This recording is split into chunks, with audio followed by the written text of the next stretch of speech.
بسم الله الرحمن الرحيم ururka ONLF wuxuu cambaarayn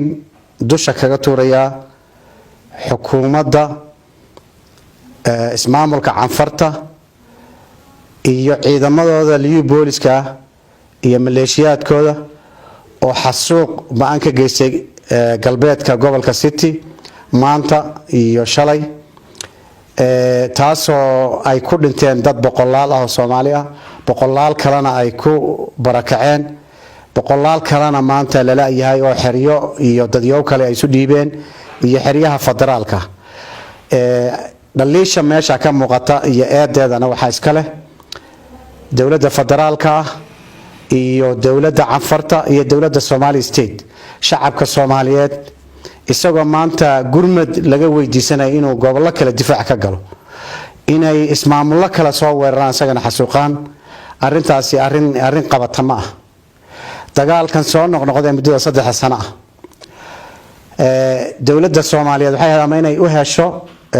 xukuumadda BBdu madaxda ka tahay inay aman dadka Soomaaliyeed nabad u hesho ama difaac u hesho ama nabad la yaqaaniyo heshiis u hesho ama difaac la yaqaani iyo xoog iyo ciidan u heshay annaga maanta ciidan leh shacabka Soomaaliyeed xuduud leeyahay dhaqaale leeyahay oo malaayiin 10 milyan gaaraya uu yahay xoogaga ugu waaweyn ka jira muxuu ahaayay ismaamulada ugu xoog weyn uu kamid yahay in maalin walba dad Soomaaliyeed la xasuuqo oo maalin walba aanu baroorano ceeb ay nagu tahay hadaba ururka ONLF wuxuu ugu baaqayaa dadka Soomaaliyeed inay isu heeliyaan oo isu tashadaan marxaladahan isbedelada waaweyn dhacayaan sida darteed mar kale waxaan ugu baaqaynaa ururada Soomaaliyeed in iyo waxgaradka Soomaaliyeed iyo aqoonyahanka Soomaaliyeed in arinta gobolka City ee soo noqnoqonaysa kulan muhiim ah iyo wada tashi waxtar leh laga galo oo degdeg la isugu yimaado si dadka barakacay loogu gurmado si dadka muxuu ahaayay la yahay loo raad goobo si loo difaaco baaqiga dadka Soomaaliyeed haray baaqaas ururka ONLF soo jeedinaya waxaan la sameeynaa dhammaan dhinacyada Soomaaliyeed wax ka qaaba muxuu ahaayay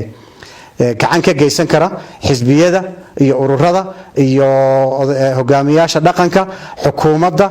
iyo jiha kasta oo wax ka qaadanaysa tabar ka geysan karta inaan kulan isugu nimaadno oo go'aan wada jir iyo talaabo wada jir arinta laga qaato oo xal waara ku yimaado ama dibka iyo waxa ka imanaya lagu wada qaybsado waxa kale oo sheegaynaa dadweynaha reer City iyo dadweynaha Soomaaliyeed gobolka City iyo dadweynaha Soomaaliyeedba inayna jooxo inay jiraan qoliyo ururka BB gacan saar leh oo magaca ONLF muxuu ahaayay ku adeegta oo bayaan soo saaray taas oo eeda saareen muxuu ahaayay inay jiraan jabhada kale iyo urur ardoof liyaado oo canfarta ka jiray inay yihiin dadka geystay ma qabno xukuumadda canfarta iyo ciidankeeda liyu booliska iyo maleeshiyaadkeeda iyo xoogag rasmi ah oo rasmi ka ah xukuumadda canfarta ayaan qabnaa inay xasuuqan geysteen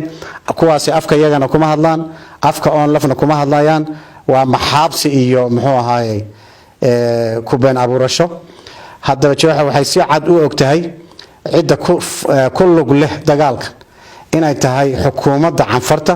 iyo xoogaga ciidan ay leedahay cid ay kaashanayso ama cid ay abaabulayso iyo shaararka xiranayso iyada u taala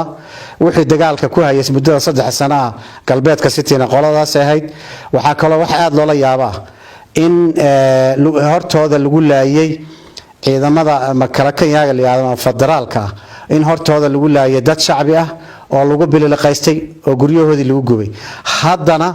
ay qaxooti ku dhaxyeen qaar kamida dadkii Soomaaliyeed xiriyaha ciidamada oo ay gurmad u baahan yihiin arintaasuna waxa weeyaan garab wagliil iyo ka xasha ay Soomaalidu horey u ogeyd oo aan xanuun badan ka dareemayno inaan ciidamada xoog ayna badbaadinaynin